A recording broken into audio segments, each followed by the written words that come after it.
pense que ça part, c'est le niveau de talent à cette heure.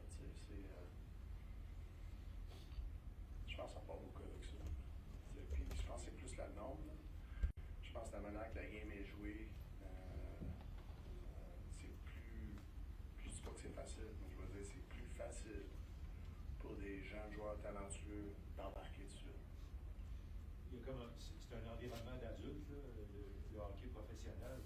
Est-ce que mentalement, ces jeunes-là ont une maturité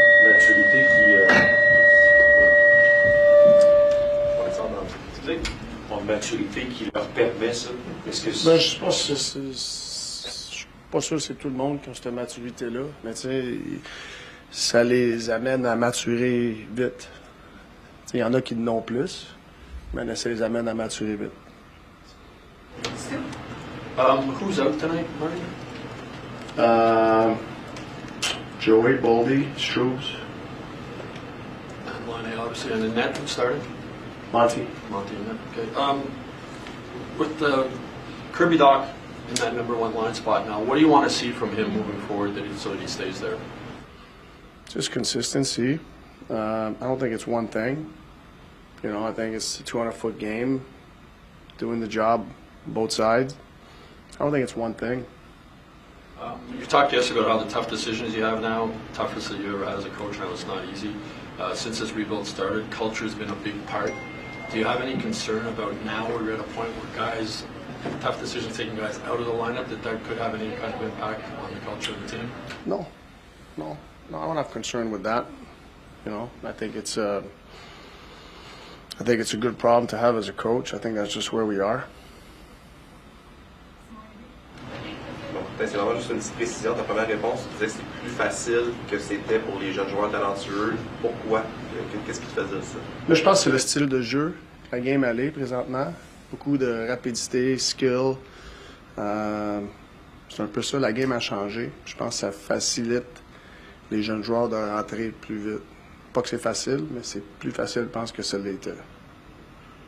Le style de jeu. And Marty, what kind of maturity have you seen out of Noah Dobson since he was brought in? And for a Canadian kid to be playing in a Canadian market like this, how's that adjustment been for him? I mean, I can't compare it to his experience in New York, you know. But coming here, big market, he's from Canada. I think he fit in very nice, and I think his personality allowed him to fit in very nice. I don't think he gets rattled by too much. I think he just very consistent in stuff he does. He's not worried about the noise or whatnot, and I think he's been very consistent with his approach. I think he's fitting really well. What do you see when you put Lane and Noah together as a pairing? What are the advantages of them being together, and by extension having Matheson with Cooley? I mean, just what do you see there when you have that combination? Well, I think for Noah, I think he gets more ozone start. I think he gets more less hard. I wouldn't say hard, but less. Excuse me? Correct. Not that he doesn't get that sometimes. We're comfortable when Lane and Dob are out there. Just sometimes you want to stay in a rhythm, keep the cadence going. But I feel he has more offensive opportunities, I guess Mike and Caden would in turn take some of those more defensive Correct. responsibilities. Yeah. Martin, évidemment, on savait que c'était un groupe qui est énergique. Ton groupe avec beaucoup de jeunes, as-tu le sentiment que cette pause-là crée un spark de plus? Est-ce que tu sens que les gars ont encore plus faim? C'est une longue saison. Fait quand la saison commence, tu as une énergie, tu as un fil réel. Je pense que durant la saison, des fois, tu essaies de créer ce feeling-là qui est demandant pendant une longue période de temps.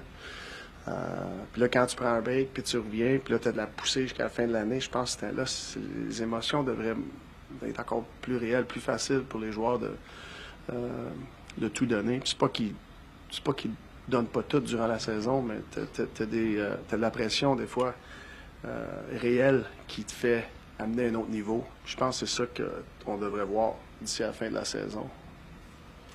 Il nous a parlé plus tôt cette semaine de son retour de jouer pour son pays, puis d'être un leader important, puis qui parlait beaucoup, justement. J'étais curieux de savoir comment tu as vu son évolution comme leader au sein de ce groupe-là au cours des derniers mois, puis as-tu l'impression que ça pourrait atteindre un autre niveau dans les semaines à venir? Moi, je pense que tout ce que Slav a fait, c'était graduellement. Son jeu, son leadership. Puis chaque joueur va leader de leur propre manière. Puis durant cette évolution-là, mais il trouve des manières, du confort de le faire d'une certaine chose, d'une certaine manière. Puis je pense que c'est ça qu'il fait. Je pense que Slav, il force pas rien. Je pense que Slav, il est lui-même. L'expérience qu'il a gagnée aux Olympiques, tout ça, tu peux pas acheter ça, cette expérience-là. Fait que ça l'amène-tu à un autre niveau de ce côté-là? Ça se peut. You played on some really talented teams, some teams that were hoping to bring more talent along. Under the circumstances where you're on a really talented team and there's a lot of talent around you, does it alleviate the pressure to always feel like you have to be the guy and make you maybe a bit more of an efficient player? Yeah, I would say so. I think the more depth you have, I think it allows you to not, constantly force things because you have to be the guy. I think where you want to get to is have a group that, you come in waves. Everybody's got different shares, but you're still coming in wave inside a collective game. And you're playing a 200-foot games. You can play. You can be patient, play the game that's in front of you. And I think with depth, I think it allows you to do that. I feel like that's what I expect from our group. I feel like we have a lot of guys that can, stack these action over and over, and we're not sure who's going to get the goals. But I think we have plenty of guys that can do that. But also we need guys that can do the other side too. On that theme, is that what could make it work between Hudson and Dobson, two guys that could push and create things, but that because they're next to each other, they don't feel like one has to overtake things, or you know what I mean? Yeah. No, I think I feel like when you play a collective game, when you respect the rules, that a team sports has, you inject talent into that, it's really hard to play against, So to me, you can have all the talent you want. If there's no collective game, you're going to find pockets here and there. Somebody's going to get hot and stuff, but to me, the collective game allows you to have some consistency, and especially when you bring talent inside of it. Martin, if you look back, I know it's 2010, but for you as a player, when you're coming back from the Olympics, for guys like Nick and Uri who are playing a lot of hockey. 2010? 2014. Sorry, apologies. But 2014, when you look at it for those two guys, you can look at it as a positive. They're in rhythm. They've played more hockey, but at the same time, this is going to be like a 25-game race to the end. It could be them hitting a wall from playing a lot of hockey. Just, from your own experience in 2014, just, what do you make of what those guys are going to have to deal with towards the end of the season? Yeah, I mean, they're coming from a 6-hour time change, the stress, the whole experience over there. It's not you're coming back here and you're fully rested, but the league keeps going. There's games last night, and you just got to. I think as a staff, we just got to manage that a little bit and be aware of it. But for them, I feel they'll get in the rhythm again, and that will be a thing of the past. And that experience they got over there, that can propel them to, great things too. To absorb some of that, the elite players you were next to, that has value. you know, and you manage the workload, you know, between games and the practice and stuff. I think I think that's important, you know. And I remember coming back from Sochi, and you know, the first few 3-4 days it was kind of a little foggy, but you know, the game sometimes helps to just get the fog out and get going, and you get into rhythm again. And you know, I think coaches have always managed the workload on those players, you know.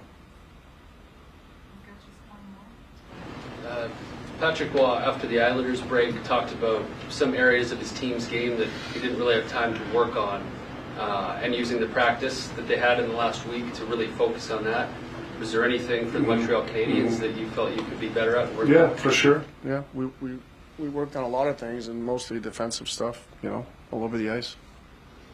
That's what the break allows you to do, and he's right. It's hard to fix a bunch of things when the games are coming one after another. You just got to try to fix the most important thing, and I feel like throughout this break, you can take a step back and look, and we have to fix 3-4 things, and you have the time to do it.